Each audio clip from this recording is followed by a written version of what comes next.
Hello, my dear subscribers. Today we will discuss a very interesting topic: what kind of relationships can exist in a prison cell. Speaking of negative and destructive interpersonal relationships, they are mainly built on envy and a desire for power. It sounds funny because what kind of power could be in the places, but people wanted to be someone, or just I don't know why they wanted to do this, but I think in real life they were nothing, and that's why they wanted to be someone in prison, as was the case with Granny Vladlen. I already told you. And in confinement, all the negative aspects of a person become strictly exposed. And unfortunately, the individuals often fails to notice this and continues to tarnish themselves and their name and reputation and among fellow inmates. And in prison, you involuntarily find yourself in a small cell with numerous people whom you didn't choose to be with, to live with, and you have to somehow socialize with them. And of course, there have been cases of ordinary human dislike, and both baseless and supported by various domestic quarrels. I vividly remember how exhausted I was from the constant noise, the never ending conversation in the cell. And I used to wear earplugs and all the time, but it didn't help because the noise was louder, and you are so exhausted because you can never have a rest, and always this noise is like already in your head, you know. And everyone nerves were on edge. Any minor unpleasantness which you wouldn't even notice or pay attention to in normal life can turn into a colossal problem in a confined space, because I recall an incident when two women uh, was fighting over the space in the refrigerator. Like, it may sound now funny, but in isolation, people create significant problems for themselves where none exist, because it's just some small things which can you make so angry, because you're already angry on all the world. You already sit in prison, and that's why you are not so in rest and peace, you know. And during the first few months in prison, I formed the opinion that incarcerated individuals were unfamiliar with the word empathy, and all relations were based on mutually beneficial coexistence. And girls shared their food and other belongings with those who reciprocated, and this was called in Russian "SEMEYNEECHAT." In English, it's called family sharing, but without any sexual connotation. And however, after 6 months in pretrial detention, I spent 6 months, and a girl from Krasnoyarsk came for a medical examination. She get examination in Krasnoyarsk, and then the final examination in Moscow. She had to go through. So she was a very interesting and well-read person. So we became friends immediately. And after her departure to Krasnoyarsk, her boyfriend sent me books and letters about how she was doing, and therefore it would be too categorical to claim that there is no empathy in prison. Everything is relative, and prison taught me that everything in life is relative.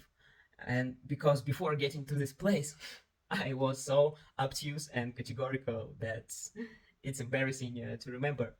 So once the senior inmate in the cell told me that kindness is perceived as weakness in these places. And I couldn't agree with her at that time, because if I could help someone, and it's easy for me, even if it was as simple as sharing disposable razor. Yeah, like I have lots of them, and I can share with someone who really needs it. So uh, why shouldn't I do this? Why shouldn't I help? However, later on, I came to understand it firsthand. After sharing once, people would start begging you every time about everything, and if they were denied, their animosity towards you would be colossal. And there is a saying, don't be good and you won't get evil. And attempts to do good can lead to consequences that are far from what was expected, problems for the benefactor themselves. And in the end, over time, I had to agree with the statement of the senior inmate, experienced it firsthand. And now let's talk about relations, romantic relations about among prisoners. And Lesbians relationships are strictly prohibited in these places, and one can receive a reprimand. So, however, romantic relationships did exist, which caused a lot of outrage from homophobes. And since seclusion is unimaginable in the cell, the girls managed to go to shower together to avoid being seen. Yeah, and it was a significant risk to go there because there was a peephole, like from the corridor where uh, in the shower, and at any moment a prison staff member could look through it, because it's like they have to look after us, and that's why there are a lot of peepholes from where they are looking at everything good in the cell.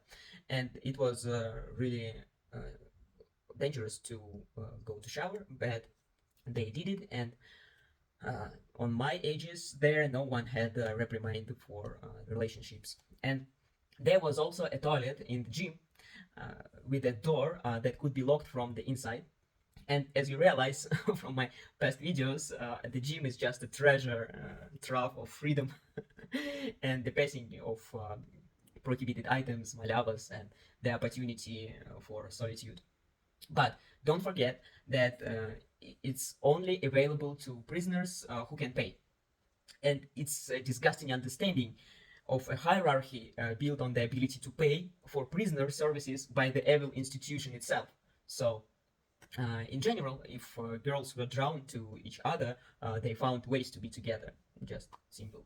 And active lesbians in prisons are referred to as Kobel, and in pretrial detention, inmates are instilled with the notion that this is an extremely egregious violation, and in correctional colonies, such individuals are harassed and humiliated.